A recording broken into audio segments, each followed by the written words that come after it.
You to the rest of the crew, which is Mark Withers,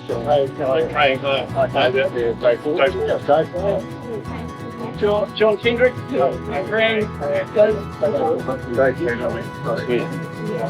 Paul. Folks, 2023, we are in Greytown and heading over the Rimatukas today into Wellington to catch a ferry to get to Picton to ride to Blenheim. So a long day, but 3 hours sitting down on the ferry in between. Let's hope it's only 3 hours. We've got a couple of guest riders today. We've got Nick from Duncan Cottrell and Dave from MB. Dave, I think you're our first ever government-sponsored rider. So welcome. Open checkbook. Duncan. You buy the coffees. Duncan Cottrell, of course, one of our gold donors. And Nick's representing their Wellington office today.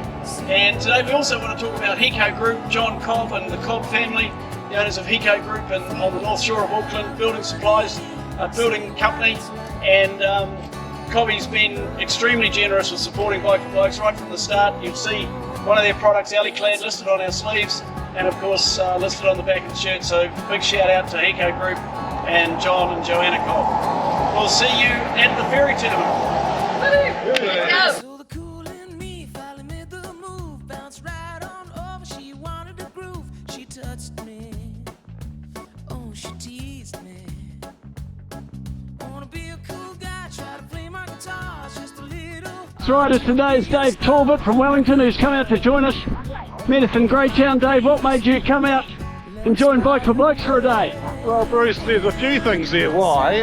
First of all, I'm a very keen cyclist, and I'm keen for a couple of reasons. One, it's about being fit, and the other one is about well-being, personal well-being. Yep, absolutely. So, you know, if you have a pressurised job or life, you hop on your bike, the endorphins start to kick in, and off you go, and you feel so much better. So, in my mind, cycling has been very good for me personally. So when it comes into health-wise, coming out to support you and the team, Bruce, is actually quite important to me because it's about men's health and well-being. And so cycling is, in my mind, one way how men can get together when they're cycling for hours and hours together and talk about issues. Let's fly away in my satellite, see the world fall below, fighting gravity, see what it's like.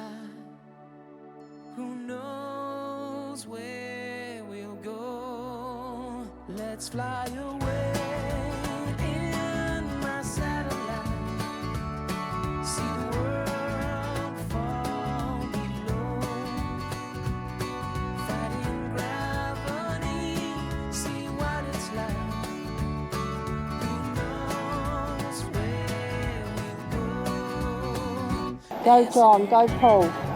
Well done, keep going. Long way to go. Long way to go, but you're doing well.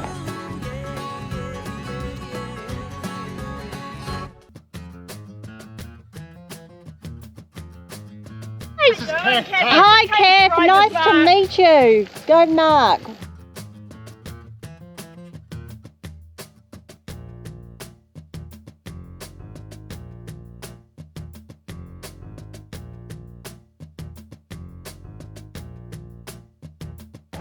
Smoked him, bro. You smoked Too it. easy. Well, that's the top. You did it. Woohoo! Bloody hell. Bloody hell, all right.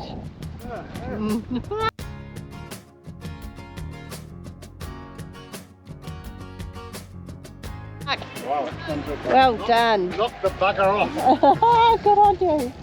We're at the top of the Rimatukas after a, what is it, about a 600 metre climb or something like that. And I'm with Nick Crang from Duncan Cottrell, who for the second year in a row has come out to support Bike for Blokes. Duncan Cottrell, of course, good supporters. Nick, what made you decide to come and do this all over again? I had such a great time doing it last year and coming down to Wellington with the guys and helping raise some money for the causes, so the farmers' mental health and prostate cancer, looking after men's health. Some great causes, and just say that was a great climb up there, Bruce. 13 kilometres from Featherston, and just a really great climb. These guys made a big effort. Thanks, Nick. Thanks to Duncan Cottrell. Yep, we're over halfway. We're at the top of the Rimatuckers and a ferry crossing awaits for Bike for Blokes 2023.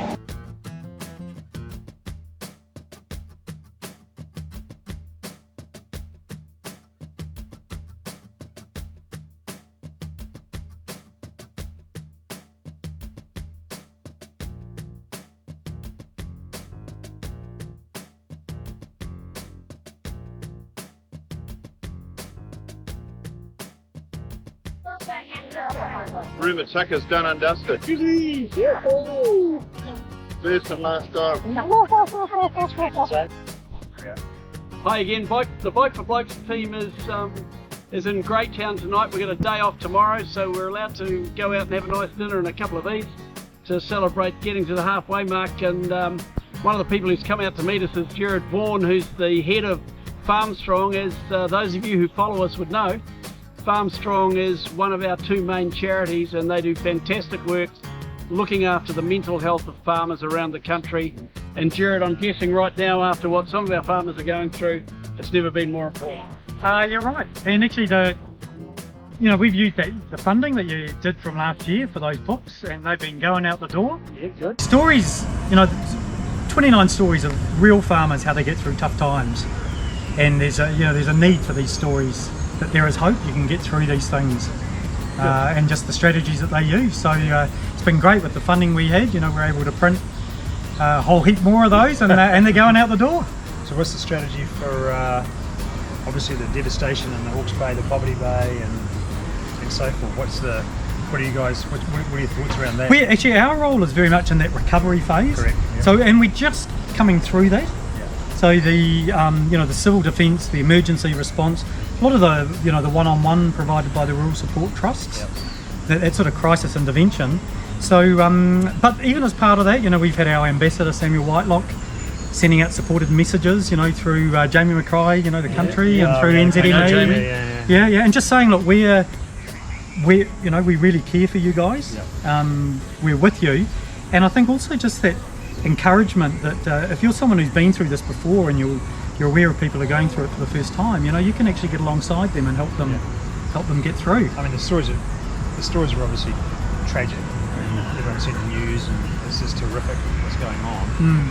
But I mean, are we sort of starting to see some sort of positive results out of it? Are we kind of a bit of traction as far as looking after people? And look, I mean, there are some of the things that people have done off their own back are inspirational. And I think there's still some basic needs there that people are still wanting to have met, that they're not having met. But I think at the moment, it's very uneven, and it's very hard to get a handle on.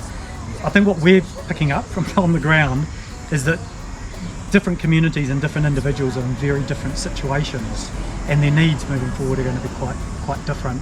So I think, a key part that we do, and I think others in this area, is that you ask the right questions and you listen really closely for what people are saying would be helpful and what they need.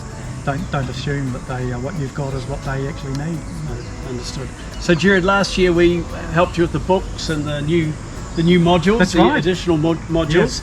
So we're targeting getting you $150,000 this year, which is $50,000 more. What are you going to do with that? Well, we'd like to do, the modules are going really well. Yep. So we'd like to do some more of those. We've got some ideas, and I think even modules on how do you get through really adverse events. Yep. And getting online, getting those. We've just actually, so the book has gone down so well that some other sectors, so the kiwi fruit, have wanted to replicate that book, but just for the kiwi fruit sector. Cool. So we've just gone and done that, but we couldn't afford to print too many copies. But so it may be that we'll come back to you and say, look, there's some other resources that we'd like to use. And if we get over the 150 grand, what we're able to throw you another 20 or another 30. Yeah. What would you do in the Hawke's Bay with the money if we did that? Do you know that the Waikato went through some floods about 3 years ago, and actually the South Island we helped with some drought. We helped some communities post the Kaikoura earthquake, and it was very interesting because we went to them and said, look, what do you need?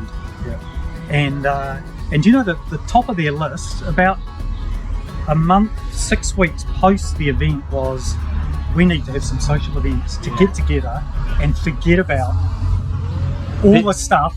And so we organised some comedy shows, we organised some social events, we organised some events that Sam Whitelock turned up, and went into workplaces. So It's just a break. They want a break from the monotony of the clean-up and all the drama. That's right. A bit further down the track, after about 3 months, we went back to those communities, and actually some of the leaders and some of the farmers and growers were reflecting on their experience and wanting to learn some strategies around how could they get through that stuff. Yep. So we then did some more of that sort of mental health, skill-based, healthy thinking training.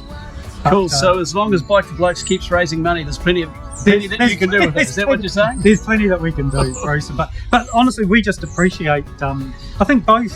I mean, obviously, the money is fantastic, but we're a partnership and collaborating organisation, and you guys are also a vehicle for a really positive message. I've been, listening to your videos and just the interviews that you're doing with people, and you're just sort of drawing people out to talk about things that we don't often talk about. Yeah, cool.